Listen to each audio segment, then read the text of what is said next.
सभी भक्तों को मेरा प्रणाम। आपके हृदय में विराजमान प्रभु को मैं प्रणाम करता हूँ। आध्यात्मिकता की चर्चा जीवन को बदल देती है।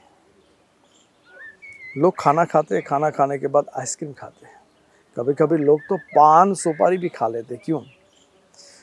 जो स्वाद है उस स्वाद के अंदर पूर्णता मिले और भोजन पुष्टता मिले, इसीलिए हम ये परंपरा आज की और कल की नहीं है, सालों से चलती है।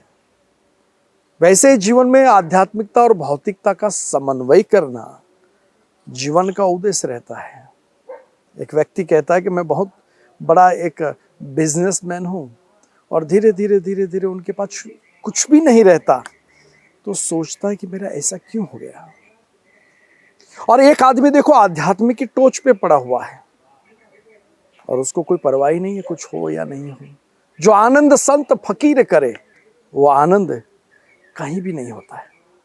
एक आदमी ट्रेन से चल रहा था और उसके अंदर साथ में एक व्यापारी बैठा था। व्यापारी सोच रहा था कि अगर ट्रेन चली जाएगी तो मेरी मुंबई में एक बड़ी एक मीटिंग है, मीटिंग का प्रॉब्लम हो जाएगा। उसके बाजू में एक संत बैठे थे, वो हंस रहा था, यार जाने दो ना, आए तो आए, ट्रेन आए नहीं आए तो क्यों बताए। अरे यार साधु, तुझे कुछ पता नहीं, पता है हम लोग बड़े बिजनेसमैन हैं और बिजनेस वहाँ हम नहीं करेंगे तो क्या होगा। तो बोलता ठीक है यार, आप सेठ जी कोई चिंता मत करो, हम देखते हैं क्या करना क्या नहीं करना। चलो ट्रेन आई, ट्रेन में बैठ गए। बैठने के बाद ट्रेन लेट हो गई, 1 घंटा आधे घंटा लेट हो गया। संत वहाँ वो चाय पी करके बड़े मस्त से आनंद में पड़ा था और सेठ जी ऊपर नीचे, उसका बीपी हाई लो हो रहा था। तो संत हंसने लगे। बोलता क्यों भाई आप हंस रहे हो, मेरी वहाँ जान जा रही है, करोड़ों लाखों का मीटिंग है। बोलता है देखो भाई, तो ये सब जितना इकट्ठा कर रहा है ना, तो क्या अंत में ऊपर ले जाएगा क्या।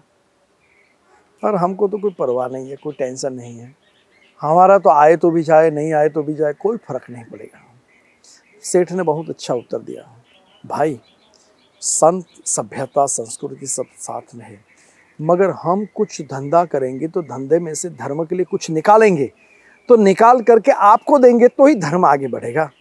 संत ने कहा फिर भी सेठ साहब, आप जो चिंता में रहते हो ना, हम चिंता मुक्त रहते हैं, क्योंकि सफ़ेद कपड़े पहनने वाला व्यक्ति ये सोचता है कि मैं तो कफन पहन के घूम रहा हूँ, मुझे क्या परवाह। आज ऐसी ही बात लेकर के हम चलते हैं कि जब हमारा जीवन एक चिंतामय हो जाता है, चिंता मुक्त करने के लिए हम काफ़ी सोचते हैं, तो वहाँ एक संत समाज में एक पैदा हो जाता है। और संत समाज में पैदा हो जाता है तो लोग कहते हैं कि यार ये तो संतों के कपड़े पहन करके धंधा कर रहा है। लोगों का तो क्या है, कुछ भी बोलते रहते हैं। जबान में अगर हड्डी होती तो हड्डी को हम कंट्रोल कर सकते, जबान में हड्डी है ही नहीं, कंट्रोल कैसे करें। मगर संत का कार्य ये होता है कि चलो जीवन में हम अपना कार्य भी करें, जीवन के अंदर हम समाज का कार्य भी करें, जीवन के अंदर हम समाज को संस्कृति देव, संस्कृति के माध्यम से सभ्यता बढ़ सकती है।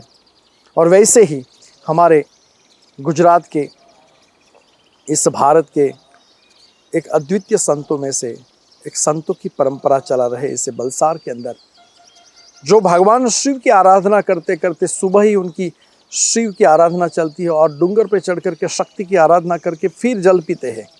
ऐसे हमारे पूज्य शिव जी महाराज मौजूद हैं यहाँ मेरे साथ। महाराज जी आपको प्रणाम। और हमारे इस वागलधरा गांव के सिद्धाश्रम धाम में आपका ही है और आपका स्वागत। महाराज जी आपका जीवन मैं कई सालों से देखता हूँ, उसमें आपने बलसार के अंदर एक टिफिन की व्यवस्था बना के रखी है कि भोजन और भजन ये 2 कार्य होगा तो आदमी गलत कार्य नहीं। क्योंकि देखो जो चोर बनते हैं क्या है, उसको भोजन नहीं मिल रहा है, खाना नहीं मिल रहा है, और वो सोचते कि चलो किसी की चैन तोड़ दूँ, किसी की गाड़ी तोड़ दूँ, किसी के अंदर कुछ ले लूँ, और फिर ये लेने के बावजूद भी वो संतुष्ट नहीं रहता है। तो आपने सोचा कि भाई ये टिफिन की जो व्यवस्था है बहुत अच्छी रहेगी। महाराज जी ये जो व्यवस्था है उसको भी प्रणाम करता हूँ, आपको भी प्रणाम करता हूँ। आप बताइए उसके बारे में, आप क्या, क्यों आपकी सीमा आज के आपके दिमाग में सोच आई कि मैं ये करूँ। बोलिए पारदेश्वर महादेव की जय। शिवे भक्ति ही शिवे भक्ति शिवे भक्तिर्भवे भवे अन्यथा शरणम नास्ति त्वमेव शरणम मम। आपने बहुत ही हमारी संस्कृति की, हमारे संस्कारों की और हमारी परंपराओं की चर्चा की। आप मेरे लघु भ्राता भी हैं। जितना आप जानते हैं यहाँ के विषय में, हमारे विषय में, या मैं आपके विषय में, तो अन्य शायद इतना नहीं जानते हो। और आपका स्नेह है, प्रेम है, और आप स्वयं भी इस सेवा से जुड़े हुए हैं जो यहाँ अविरत चल रही है। वागलधरा आश्रम जो हमारा ही आश्रम है। जब पहले मैं हॉस्पिटलों में घुमा करता था तो आदिवासी प्रजा बहुत आया करती थी। तो हर रविवार को अपनी संस्था की तरफ से फ्रूट, दूध, ऐसा बिस्किट हम लोग जाते सब लोग मिलके। तो किसी एक व्यक्ति ने कहा कि इससे क्या होगा अगर 7 दिन में 1 दिन आप आकर के दे रहे हैं, बाकी के दिन क्या। तो मन में सोचा था ऐसा कि इस शिव भक्ति के साथ में जीव और शिव एक ही हैं, और जब दोनों एक ही हैं तो जीव की भी सेवा होनी चाहिए, और जब जीव की सेवा कर लेंगे तो शिव अपने आप ही हमको प्राप्त होगा। तो मन में सोच रखा था कि समय आएगा तो निश्चित ये सेवा शुरू होगी। और आप सभी के सहयोग से, गुरुदेव के आशीर्वाद से, ब्रह्मलीन सद्गुरुदेव हमारे स्वामी अखंडानंद जी महाराज, जिनके आशीर्वाद और प्रेरणा से 1 मई जो गुजरात दिन मनाया जाता है, हमारा गुजरात डे होता है, 1 मई 2000 की साल में बुधवार का दिन था, और उसी दिन ये सेवा प्रारंभ हुई, जिसको आज 22 वर्ष अविरत चल रही है। एक संकल्प किया था कि इसके नाम से कभी बाहर नहीं जाएंगे और इसकी चर्चा कहीं भी नहीं करेंगे। देखते हैं ये चलती है कि नहीं चलती है, क्योंकि बिना मांगे, बिना कहीं गए, और एक भरोसा था महादेव जी का, श्री भीड़भंजन महादेव की ऐसी कृपा हुई, एक भरोसा, एक बल, एक आस विश्वास, वो पकड़ के रखा। तो राजेश्वर जी महाराज क्या बताएं आपको, बड़ी श्रेयांशी बहुविघ्नानी, अच्छे कार्य में कई विघ्न आते हैं, लेकिन उसमें से महादेव जी की कृपा और आप सबका साथ सहयोग ऐसा मिलता रहा कि आज तक कहीं बाहर जाना न पड़ा। और जब लोग कहते हैं कि आप चला रहे हैं, तब तुलसीदास जी का एक दोहा याद आता है, देनहार कोई और है, देवत है दिन रैन, लोग मुँह पे भरम करे, तांसू नीचो नैन। तो वहाँ आंखें झुक जाती है। और बलसाड़ शहर, ये तो आदिवासी एरिया हमारा पूरा, कहते हैं कि अब तो अलग अलग तालुके बन गए, लेकिन पहले जब एक ही तालुका था तो एशिया का सबसे बड़ा आदिवासी तालुका बलसाड़ जिला ही था। तो वहाँ से जो आते हैं दरिद्र नारायण गरीब हमारे आदिवासी, तो उनको आरोग्य की सेवा भी और भोजन सेवा भी आप सभी के साथ सहयोग से चल रही है और अविरत चालू है। इसमें मेरा कुछ नहीं है, जो भी है वो उसका ही है, परमात्मा का दिया हुआ है। दूसरी एक बात आपने बहुत अच्छी बोली कि संन्यास लेने के बाद भी हमारी मनोदशा कुछ अलग ही बनी रहती हैं। सत्य तो यह है कि आद्य जगत गुरु शंकराचार्य ने जो ये परंपरा शुरू की संन्यास की, और 32 वर्ष की आयु में बौद्धों को परास्त करके शास्त्रोक्त विधि से, लड़ाई झगड़े से नहीं, शास्त्रों के द्वारा 4 मठों की स्थापना करके गए। उसके बाद में जो ये परंपरा, संन्यास परंपरा शुरू हुई, मुझे अब थोड़ा बहुत मैं बोलना भी शुरू किया और आभास भी हो रहा है। मैं आपसे भी पूछना चाहूँगा कि क्या ये परंपरा चलेगी आगे, जो आज स्थिति हो रखी है। जिस पथ पे चलने के लिए आद्य जगत गुरु शंकराचार्य ने जो बोला करते थे, न में मृत्यु शंका न में जाति भेदो, पिता नेव में नेव माताश्च जन्म, अहम भोजनम नेव भोज्यम न भोक्ता, चिदानंद रूप शिवोहम शिवोहम। जो परंपरा उन्होंने शुरू की थी, तो जब आज देखते जा रहे हैं, तो मैंने अपने गुरुदेव से भी ये प्रश्न किया था, तो उन्होंने एक अच्छा जवाब मुझे दिया कि बहुत मुश्किल है, अब इस परंपरा को आगे चलना। तब मुझे लगता है कि जिस लाइन पे आप और हम दोनों हैं, हमको इन सबको भी उस ऋषि मुनि परंपरा में आना चाहिए, जिससे इस देश का कल्याण हो और अच्छे बच्चे उनको मिले देश को। बहुत अच्छी बात महाराज जी। जैसे कि हम बरूमार जाते हैं, वहाँ भी एक गुजरात के एक संत विराजमान है, और वहाँ भी देखते हैं तो प्राण, प्रकृति और परमेश्वर तीनों का मिलन है। वैसे सिद्धाश्रम भी उस महाराज जी के आशीर्वाद से सब गुजरात से तैयार हुआ है। तो यहाँ भी प्राण, प्रकृति और परमेश्वर, और तीनों को चलाने के लिए एक संत आते जाते रहते हैं। और संतों को, जैसे आपने एक प्रश्न जो कहा कि आदि शंकराचार्य जी का की जो परंपरा, उनकी जो बातें, मेरे ख्याल से भज गोविंदम भज गोविंदम, गोविंदम भज मूढ़मते, वो परंपरा आदि शंकराचार्य ने अपने गुरु को आगे रखा। और गुरु को आगे रखने के बाद उन्होंने कहा कि अगर मेरे साथ भज गोविंदम, अगर गुरु परंपरा मेरे साथ है, तो इसीलिए मेरी 32 साल की उम्र में मैंने 4 मठों की स्थापना कर दी। और ये क्यों? कि गुरु के प्रति श्रद्धा थी, गुरु के प्रति विश्वास था, और गुरु के प्रति जो श्रद्धा, विश्वास, समर्पण भाव साथ में लेकर के संकल्प किया, संकल्प जो है वो शिव जी ने पूरा किया। सफलता मिलेगी मिलेगी। शिव संकल्प वस्तु। तो ये जो पूरी क्रिया है, आपका जो प्रश्न, वहां बात ला रहा हूं कि आज उस चीज में कमी इसीलिए है, गुरु के प्रति श्रद्धा नहीं है। सबसे बड़ी बात यही है, गुरु कृपा ही केवलम, शिष्य परम मंगलम। शिष्य मंगल बन जाता है, फिर गुरु को भूल जाता है। फिर गुरु को भूल जाते हैं। तो ये जो क्रिया है, ये जो बातें हैं, वहां अपने आप में ऐसी हो जाती है। आज जो परंपरा थी आदि शंकराचार्य जी की, ये क्या चलती रहेगी, ये प्रश्न। और इसीलिए आप और मैं और अन्य संत गुरुकुल बना रहे हैं।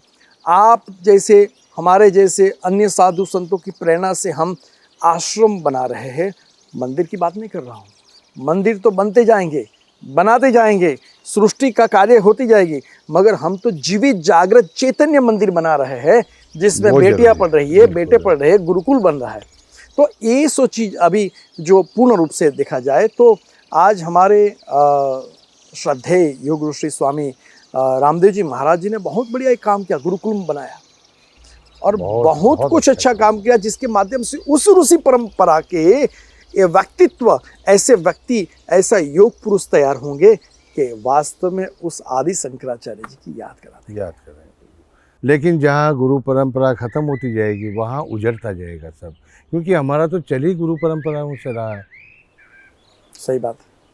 हमारी जो उत्पत्ति हुई है, व्यास कहते हैं कि जब सृष्टि की उत्पत्ति हुई, मनुस्मृति, तो मनुस्मृति में लिखा हुआ है कि नारायणम पद्मभवम वशिष्ठम शक्तिम च तत्पुत्र पराशरम च व्यासम सुखम गौड़पदम महंतम गोविंद योगींद्र मथास्य शिष्यम श्री शंकराचार्य मथास्य पद्मपादम। उसके बाद ये पूरी परंपरा हमारी इस तरह से चल रही है। तो हम तो उस परंपरा से चले हुए आ रहे हैं। तो निश्चित है कि अगर ये परंपरा टिकी रहने के लिए शिष्य के अंदर, और जो आज हम कह रहे हैं गुरुदेव, जो जैसे अपने गुरुदेव हैं, आप भी मानते हैं, हमारे गुरुदेव हैं, बरूमाल में है, आदिवासी बच्चियां पढ़ रही है, वेद पाठशाला है, दवाखाना है, सब कुछ हो रहा है, अच्छी सेवाएं सब जगह चल रही है। वागलदरा में यहाँ कितनी कन्याएं आदिवासी रह रही हैं, गायों की सेवा हो रही है। तो ऐसी जगहों के ऊपर कभी जहाँ गुरु की कृपा रहती है, तो किसी चीज़ की कमी रहती नहीं है, और संस्कृति लोगों के अंदर दिखाई देती है। सही बात है। और लोग दर्शन उस संस्कृति का करने यहाँ तक आते हैं, और उससे परमेश्वर की कृपा से प्रकृति के अंदर एक ओज बना रहता है। ओज बना रहता है। और जब ओज बना रहता है, तो उनकी छत्र छाव में संत, साधु, ब्राह्मण और पशु पंखी आकर के आनंद लेते हैं। बिल्कुल। महाराज जी कहते हैं कि ब्राह्मण को संतोषी होना चाहिए और राजा को असंतोषी होना चाहिए। क्योंकि अगर ब्राह्मण संतोषी नहीं होगा, तो भी हमारे देश का भला नहीं होगा, और राजा अगर असंतोषी नहीं होगा, तो देश का भला नहीं होगा। उसको तो प्रजा के लिए इकट्ठा करता ही रहना है। और संतों को एक फ़कीरी की ज़िंदगी में रहना चाहिए। सब कुछ होते हुए भी हर चीज़ समाज के लिए होनी चाहिए, अपने लिए नहीं। लेकिन वो अपनत्व हो जाने के कारण से वहाँ भी एक बंधन आ गया। बाकी कहते हैं, स्वामी राम कहा करते थे, हर आन हंसी हर आन खुशी, हर वक्त अमीरी है बाबा, जब आशिक मस्त फ़कीर हुए, फिर क्या दिल लगी से है बाबा। वाह। हम आशिक जिसके हुस्न के हैं, वो दिलवर सबसे आला है, उसने ही हमको बख्शा है, उसने ही हमको पाला है। सही दिल बात। अपना भोला भाला है और इश्क बड़ा मतवाला है, अब क्या कहिए राम आगे, यहाँ कौन समझने वाला है। वाह वाह। परम श्रद्धेय शिवजी महाराज हमारे भ्राताश्री एवं मैं ये भी कहूँगा कि एक बलसार का एक शान है जीवन के अंदर। लोगों को कुछ भी तकलीफ हो जाती है, कुछ भी आ जाता है, तो एक भीड़भंजन महादेव के पास चरणों में चले जाते हैं और अपनी भीड़ जो है उस भीड़ों में से भी एक रास्ता निकाल देते हैं भगवान शिव। तो एक बहुत बड़ा एक स्थान है। आप जाइए बलसार, जब भी आए तो पारदेश्वर भगवान है, बलसार में जा रहे हैं, भीड़भंजन महादेव है। बातों में बहुत कुछ कहना है मगर समय की एक कमी होती है। मगर मैं इतना ही कहूँगा कि समाज की सेवा करते रहो। अगर भोजन को जी महाराज। आपको भी एक खास कई बार होता है कि भाई की प्रशंसा भाई करते हैं, लेकिन हकीकत ऐसा नहीं है। आप तो स्वयं जैसे पारदेश्वर महादेव है, वैसे पारदर्शिता आपके अंदर भी है। दोनों बात। तो जिस तरह यहाँ थोड़ा बहुत कुछ कर लेते हैं हम लोग इस ज़िले में या साउथ गुजरात में, ऐसे ही आज विदेशों में जब हम अपने भ्राता श्री का नाम सुनते हैं, राज राजेश्वर जी का नाम सुनते हैं और पारदेश्वर महादेव का नाम जब सुनते हैं और जब वहाँ के कार्यक्रम देखते हैं, तब लगता है कि सनातन धर्म कितना बढ़ रहा है और कितनी रक्षा उसकी हो रही है पाश्चात्य देशों के अंदर भी। और बल्कि मैं तो ये कहूँगा कि वहाँ पर लोग ज़्यादा हमारी संस्कृति की तरफ प्रभावित हुए हैं। उसमें एक कारण आप भी हैं, इसलिए खूब खूब धन्यवाद। बहुत अच्छी बात है। ये तो समाज का एक कार्य है। मुझे याद है मेरे सदगुरुदेव ने जो कहा था, बेटा गांधी जी अगर कपड़े की दुकान खोल देते तो कि विश्वविख्यात बनते, आज से तेरा काम ये है। तो उस दिन से ये जो कपड़े मिले हैं, उस दिन से कार्य मिला है, उस दिन से समाज का कार्य मिला। उस कार्य को लेकर के जब सनातन धर्म की उस परंपरा की बात आ जाती है तो ये शरीर आगे बढ़ता है और शरीर ही आगे कुछ करने की कोशिश करता है। समाज का साथ है और समाज के साथ साथ जगत का साथ मिले या नहीं मिले, जगदीश का साथ मुझे है और गुरु की कृपा है, इसीलिए कार्य कर रहा हूँ। मुझे बहुत अच्छा लगा। घर घर में आपकी ये जो वाणी आपके घर में पहुँच रही है और ये वाणी के माध्यम से आपके वर्तन में अगर परिवर्तन आ जाए तो जीवन धन्य बन जाएगा।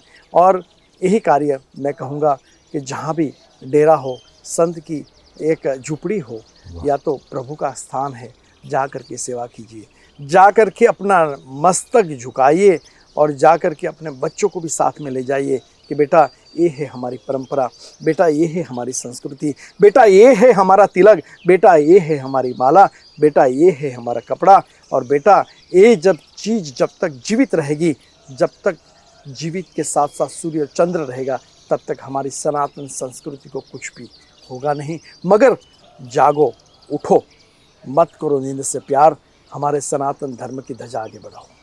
ओम शांति शांति शांति।